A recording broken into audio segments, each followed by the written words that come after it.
चवर छतर तख्त जी के मालिक साहिब श्री गुरु ग्रंथ साहिब महाराज जी की निगी गोद में जुड़ बैठी साध संगत जी, वाहिगुरु जी का खालसा वाहिगुरु जी की फतेह। खालिस्तान लिबरेशन फोर्स के मुखी जथेदार शहीद भाई गुरजंट सिंह होना दे शहीदी दिहाड़े के मौके जिहड़ा सालाना समागम हुंदा, ਉਹਦੇ ਵਿੱਚ जो गुरु खालसा पंथ की इस खाड़कू संघर्ष के दौरान शान रही ਉਹਦੇ संबंध ਦੇ ਵਿੱਚ इतिहास सरवण कराया जाता और भविख के ਜਿਹੜੇ पंथ के राहे अमल है ਉਹਦੇ बारे कुछ विचारां कीतियां जांदियां। सो बहुत ज़्यादा गल्लां करन दा समा नहीं है क्योंकि बहुत देर हो गई, तो मैं दो बेनतियां गुरु खालसा पंथ के चरणों के विच पंथ के विचार करन दे लायक ने जिहड़ियां वो रखणियां ने। पहली मेरी बेनती है कि समय समय की बात हुंदी है, समा इक्को जिहा नहीं रहिंदा है, समा अपने आप नूं दोहराउंदा रहिंदा लगातार। 91 के अध तो पहला या 92 तक ला लो, जदों खाड़कू मूवमेंट पूरी सिखर ते सीगी, तो उस वक्त पंजाब दा हरेक पोलीटिकल लीडर, हरेक समाजिक लीडर, हरेक पंजाब दा प्रचारक संस्था सारी इस मूवमेंट की समर्थक सीगी। 92 तो पहला सारियां दे लैक्चर देख लो, अखबारां कढ़ के देख लो, सारे ही इस मूवमेंट के पक्ष सीगे क्योंकि ये मूवमेंट चढ़ती कला सीगी। पर जदों 92 तो बाद लगातार बहुत सारिया शहादतां होईयां, उस तो बाद बहुत सारा हिस्सा जिहड़ा साडा हमदर्द अखवांदा सीगा, साडे साथी भी कई अखवांदे सीगे, वो फिर अखां फेरन लग गए।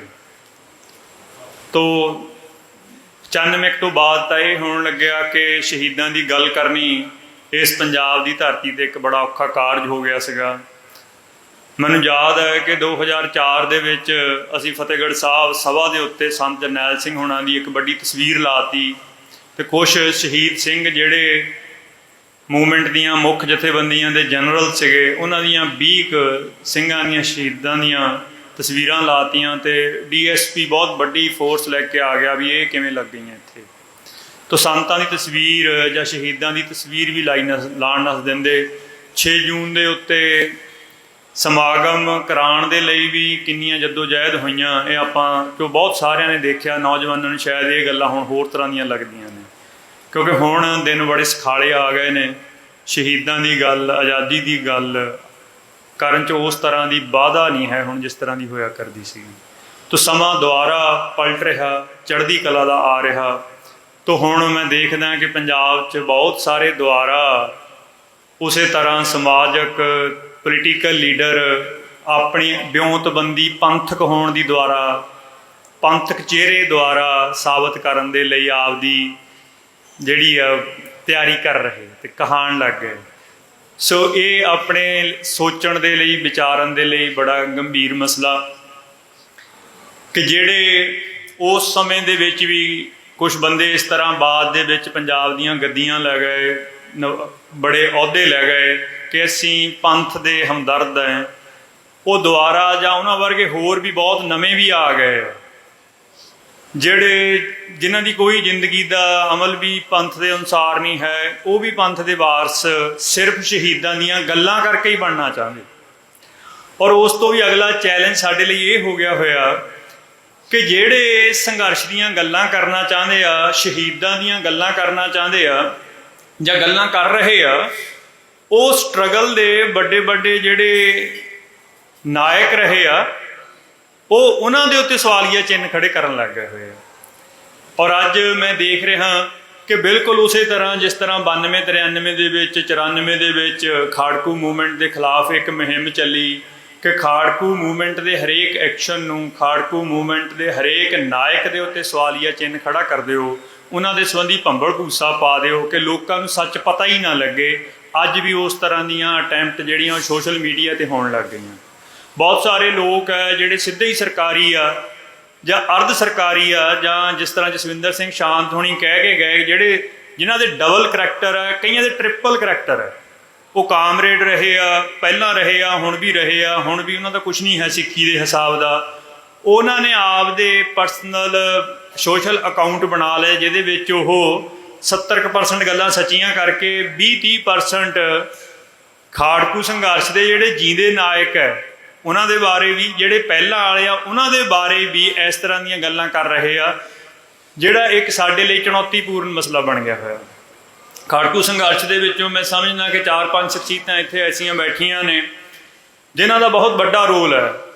ਸਰਦਾਰ ਨਰਾਇਣ ਸਿੰਘ ਹੋਣੀ ਬੈਠੇ ਆ, ਜਿਹੜੇ 78 ਤੋਂ ਹੀ ਇਸ ਸੰਘਰਸ਼ ਦੇ ਨਾਲ ਵਾਹ ਵਾਸਤਾ ਰਹੇ ਆ।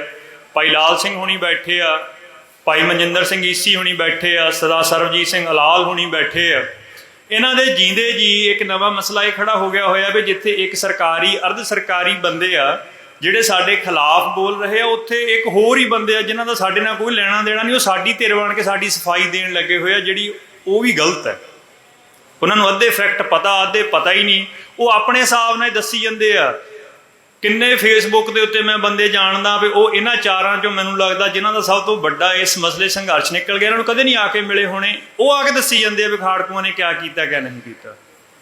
ਸੋ ਇਹ ਆਪਣੇ ਲਈ, ਇਹ ਮੈਂ ਜਿੰਨੇ ਵੀ ਪੰਥ ਦਰਦੀ ਇੱਥੇ ਬੈਠੇ ਆ, ਇਹ ਜਿੰਨੇ ਵੀ ਪੋਲੀਟੀਕਲ ਲੀਡਰਸ਼ਿਪ ਰਹੀ ਆ, ਉਹਨਾਂ ਸਾਰਿਆਂ ਲਈ ਆਪਣੇ ਲਈ ਚੈਲੰਜ ਆ ਇਹ ਕਿ ਮੂਵਮੈਂਟ ਦੀ ਲਿਗੇਸੀ ਦੀ, ਮੂਵਮੈਂਟ ਦੀ ਵਿਰਾਸਤ ਦੀ ਦੁਆਰਾ ਲੋਕਾਂ ਦੇ ਵਿੱਚ, ਨਵੀਂ ਜਨਰੇਸ਼ਨ ਦੇ ਵਿੱਚ ਜਾਣਨ ਦੀ ਇੱਕ ਉਤਸੁਕਤਾ ਹੈ, ਇੱਕ ਕਿਉਰਿਓਸਿਟੀ ਆ, ਉਹਦਾ ਫਾਇਦਾ ਲੈ ਕੇ ਇਹ ਸਰਕਾਰੀ ਤੇ ਗੈਰ ਸਰਕਾਰੀ ਲੋਕ ਦੁਆਰਾ ਸਾਡੇ ਇਸ ਮਸਲੇ ਨੂੰ ਗੰਧਲਾ ਕਰਨ ਦੀ ਕੋਸ਼ਿਸ਼ ਕਰ ਰਹੇ। ਇਸ ਚੈਲੰਜ ਨੂੰ ਸਾਨੂੰ ਨਜਿੱਠਣਾ ਪੈਣਾ, ਇੱਕ ਗੱਲ। ਦੂਸਰੀ ਬੇਨਤੀ ਮੇਰੀ ਇਹ ਆ, ਜਿਸ ਤਰ੍ਹਾਂ ਮੇਰੇ ਤੋਂ ਪਹਿਲਾਂ ਇੱਕ ਢਾਡੀ ਸਿੰਘ ਕਹਿ ਕੇ ਗਏ ਕਿ ਇਹ ਪਿਛਲੇ 15-20 ਸਾਲ ਦੇ ਵਿੱਚ ਬਹੁਤ ਸਾਰਾ ਐਸਾ ਹੋਇਆ ਕਿ ਆਮ ਬੰਦੇ ਨੂੰ ਪਤਾ ਨਹੀਂ ਲੱਗਿਆ ਹੈ ਕਿ ਇੰਨੀ ਜ਼ਿਆਦਾ ਧੁੰਦ ਗਵਾਰ ਹੋ ਗਿਆ ਕਿ ਅਸਲੀ ਪੰਥ ਦੀ ਜਿਹੜੀ ਰਾਹੇ ਅਮਲ ਉਹ ਕਿਆ ਹੋਏ। ਮੈਂ ਇਹ ਸਮਝਦਾ ਕਿ 3 ਤਰ੍ਹਾਂ ਦੀਆਂ ਗੱਲਾਂ ਪੋਲੀਟੀਕਲੀ ਪੰਜਾਬ 'ਚ ਚੱਲਦੀਆਂ ਰਹੀਆਂ ਨੇ। ਖਾੜਕੂ ਮੂਵਮੈਂਟ ਸਪਸ਼ਟ ਸਿੱਧੇ ਤੌਰ 'ਤੇ ਖਾਲਸਾ ਜੀ ਦੇ ਬੋਲਬਾਲੇ ਦੀ ਪਰਥਾਏ, ਹਲੇਮੀ ਰਾਜ ਦੇ ਪਰਥਾਏ, ਆਜ਼ਾਦੀ ਲਈ ਲੜੀ ਸੀਗੀ। ਇਦੋਂ ਘੱਟ ਕਿਸੇ ਚੀਜ਼ ਲਈ ਨਹੀਂ ਲੜੀ, ਨਾ ਖੁਦ ਮੁਖਤਿਆਰੀ ਲਈ, ਨਾ ਪੰਜਾਬ ਦੀ ਸੂਬੇਦਾਰੀ ਜਾਂ ਮੁੱਖ ਮੰਤਰੀ ਬਣਨ ਲਈ।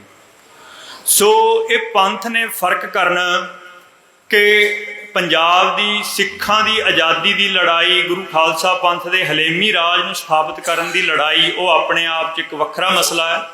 ਉਦੋਂ ਥੱਲੇ ਜਿਸ ਤਰ੍ਹਾਂ ਦੀ ਗੱਲ ਕੌੜਾ ਮੱਲ ਹੋਣਾ ਦੀ, ਸਰਦਾਰ ਸਰਬਜੀਤ ਸਿੰਘ ਹੁਣੀ, ਘਮਾਣ ਹੁਣੀ ਕਰਕੇ ਗਏ ਕਿ ਮੌਜੂਦਾ ਸਿਸਟਮ ਦੇ ਅੰਦਰ ਵੀ ਕੁਝ ਹਮਦਰਦ ਬੰਦੇ ਹੋਣੇ ਚਾਹੀਦੇ ਆ ਜਾਂ ਹੋਣ, ਉਹਨਾਂ ਦੀ ਜਿਹੜੀ ਪੋਲੀਟੀਕਲ ਲੜਾਈ ਆ ਪੰਜਾਬ ਦੇ, ਇੰਡੀਆ ਦੇ ਪਾਰਲੀਮਾਨੀ ਪ੍ਰਬੰਧ ਦੇ ਅੰਦਰ, ਉਹ ਵੀ ਹੋਣੀ ਚਾਹੀਦੀ। ਅਸੀਂ ਉਹਦੇ ਵਿਰੁੱਧ ਨਹੀਂ ਹੈ, ਪਰ ਉਹਨਾਂ ਦੋਹਾਂ ਦੇ ਵਿੱਚ ਫਰਕ ਹੈ ਤੇ ਦੋਹਾਂ ਦੇ ਵਿੱਚ ਇੱਕ ਚੰਗਾ ਰਿਲੇਸ਼ਨ ਨਹੀਂ ਬਣ ਸਕਿਆ। ਇਸ ਕਰਕੇ ਪੰਜਾਬ ਦੇ ਵਿੱਚ ਜਿਹੜੇ ਗੈਰ ਪੰਥਕ ਲੋਕ ਹੈ ਉਹ ਪੰਥ ਦੇ ਵਾਰਸ ਬਣ ਕੇ ਬੈਠੇ ਅੱਜ।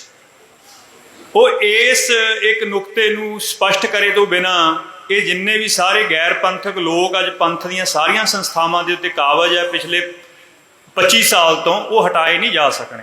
ਸੋ ਇਹ ਆਪਣੇ ਵਿਚਾਰਨ ਦੀ ਗੱਲ ਹੈ। ਅਗਲਾ ਜਿਹੜਾ ਸਮਾਂ ਹੈ ਉਹ ਨਿਸ਼ਚਿਤ ਰੂਪ ਦੇ ਵਿੱਚ ਚੜ੍ਹਦੀ ਕਲਾ ਦਾ, ਪੋਜ਼ਿਟਿਵਿਟੀ ਦਾ ਹੈਗਾ। ਜਿਹੜੀ ਨਵੀਂ ਜਨਰੇਸ਼ਨ ਹੈ ਉਹ ਬਹੁਤ ਸਾਰੀਆਂ ਇਸ ਤਰੀਕੇ ਦੀਆਂ ਜਿਹੜੀਆਂ ਪੁਰਾਣੀਆਂ ਪੰਥਕ ਧਿਰਾਂ ਅਖਵਾਨੀਆਂ ਸੀਗੀਆਂ, ਜਿਹੜੀਆਂ ਬਿਲਕੁਲ ਪੰਥਕ ਨਹੀਂ ਸੀਗੀਆਂ, ਉਹਨਾਂ ਦੇ ਚਿਹਰੇ ਸਮਝ ਗਈਆਂ ਹੋਈਆਂ। ਨਵੀਂ ਪੇਸ਼ਕਦਮੀ ਦੇ ਲਈ ਆਪਾਂ ਨੂੰ ਦੁਬਾਰਾ ਜਿਹਦਾ ਗੁਰੂ ਮਹਾਰਾਜ ਦਾ ਹੁਕਮ ਹੈ ਵੀ ਆਪਾਂ ਗੁਰੂ ਮਹਾਰਾਜ ਦੀ ਹਜ਼ੂਰੀ 'ਚ ਉਹਨਾਂ ਦੇ ਭੈ ਭਾਵਨਾ ਦੇ ਨਾਲ ਇਕੱਤਰ ਹੋਈਏ, ਸਿਰ ਜੋੜ ਕੇ ਬੈਠੀਏ, ਤਾਂ ਮਹਾਰਾਜ ਕਿਰਪਾ ਕਰਨਗੇ। ਇਸ ਸ਼ਹੀਦਾਂ ਦਾ ਜਿਹੜਾ ਡੁੱਲਿਆ ਖੂਨ ਹੈ ਉਹ ਰੰਗ ਲਿਆ ਰਿਹਾ। ਇਹ ਕਿਸੇ ਦਾ ਯਤਨ ਨਹੀਂ ਹੈ ਜਿਹਦੇ ਯਤਨ ਕਰਕੇ ਅਸੀਂ ਕਹਿ ਦਈਏ ਕਿ ਪੰਥ ਦੀ ਸ਼ਾਨ ਦੁਆਰਾ ਬਹਾਲ ਹੋਣ ਲੱਗੀ। ਇਹ ਸ਼ਹੀਦਾਂ ਦੇ ਖੂਨ ਦਾ ਹੀ ਰੰਗ ਹੈ ਜਿਹਦੇ ਕਰਕੇ ਪੰਥ ਦੁਆਰਾ ਚੜ੍ਹਦੀ ਕਲਾ ਵਾਲੇ ਪਾਸੇ ਨੂੰ ਆਪਣੇ ਆਪ ਚੱਲ ਪਿਆ। ਆਪਾਂ ਵੀ ਕੋਈ ਸੇਵਾ ਇਸ ਯੋਗ ਪਾਈਏ, ਇਹਦੇ ਲਈ ਜ਼ਰੂਰ ਆਪਾਂ ਨੂੰ ਇਕੱਤਰ ਹੋ ਕੇ ਬੈਠ ਕੇ ਕੁਝ ਵਿਚਾਰ ਵਟਾਂਦਰੇ ਕਰਨ ਦੀ ਲੋੜ ਹੈ। ਇੰਨੀਆਂ ਕੁ ਮੇਰੀਆਂ ਬੇਨਤੀਆਂ ਨੇ। ਵਾਹਿਗੁਰੂ ਜੀ ਕਾ ਖਾਲਸਾ, ਵਾਹਿਗੁਰੂ ਜੀ ਕੀ ਫਤਿਹ।